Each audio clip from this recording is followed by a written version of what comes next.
Claire Denis, one of the most vibrant filmmakers working today, is known for her attention to small, concrete details of everyday life that most other directors would see as trifling.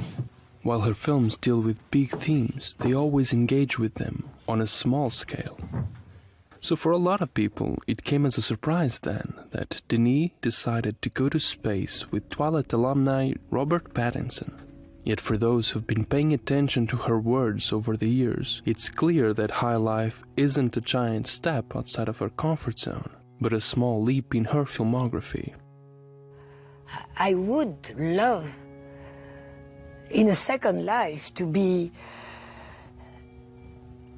a sort of James Cameron, you know. For me, there is no difference between a James Cameron and a Claire Denis, you know, that wants to make film.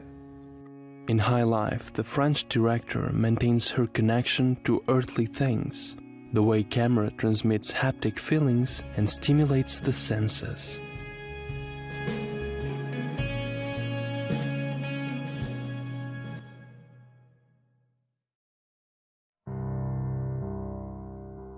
Denis has crafted one of the most impressionistic filmographies in cinema.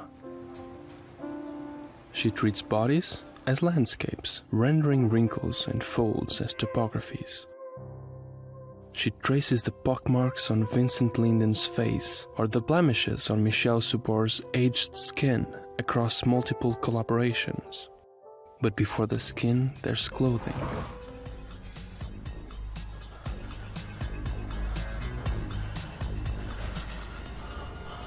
When characters stare and lust for their objects of desire, we're privy to POV shots of shirt fabric rippling over flesh.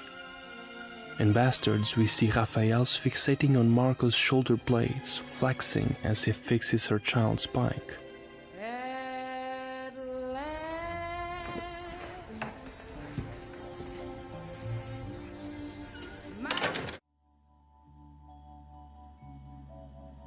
The use of food metaphors to discuss cinematic pleasures in films directed by women is a common, but tragic affection within film criticism. A dynamic performance is spicy, a tender sex scene sweet like honey, a comedic moment functions like a great palate cleanser. The films of Claire Denis resist such reductive language, not because taste isn't a key element in her oeuvre, but rather because it is central to it.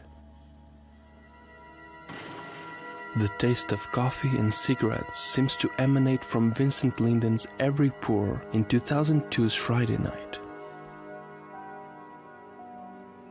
These gross but perversely sexy vapors are essential to his character, Jean, the man with whom Laure has a passionate fling the night before she is to move in with her fiancé.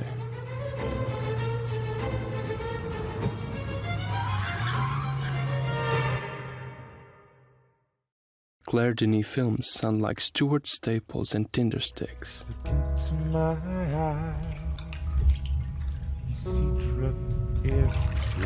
Yearning, haunting, ambiguous strains are just part of the universe she has created.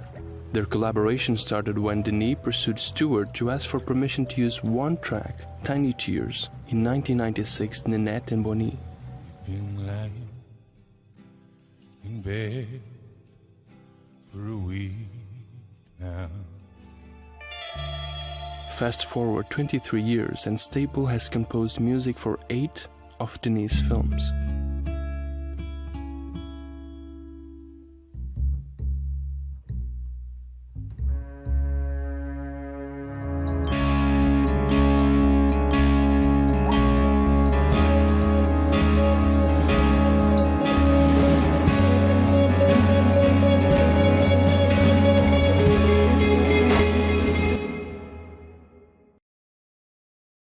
"35 Shots of Rum" is a film you can practically smell. Sure enough, the first line Lionel's daughter Jo says to him is, the film pushes the viewer into a gentle sensory olfactory experience. The scent of onions cooking on the frying pan almost seems to penetrate the screen and waft up your nostrils.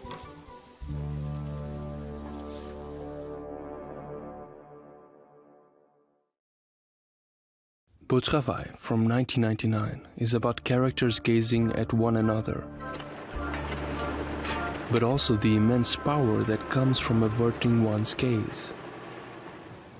On the arid flats of Djibouti, a battalion of French foreign legionnaires stare longingly at one another as they go about maneuvers in the blistering sun. In the background, impoverished locals look upon these soldiers with a measure of ambivalence. Their presence is intended as a diplomatic olive branch, but they are unable to comprehend the disruptions wrought by previous generations. They have become narcissistically obsessed with vicarious desire. They cannot see their country, and so have forgotten it.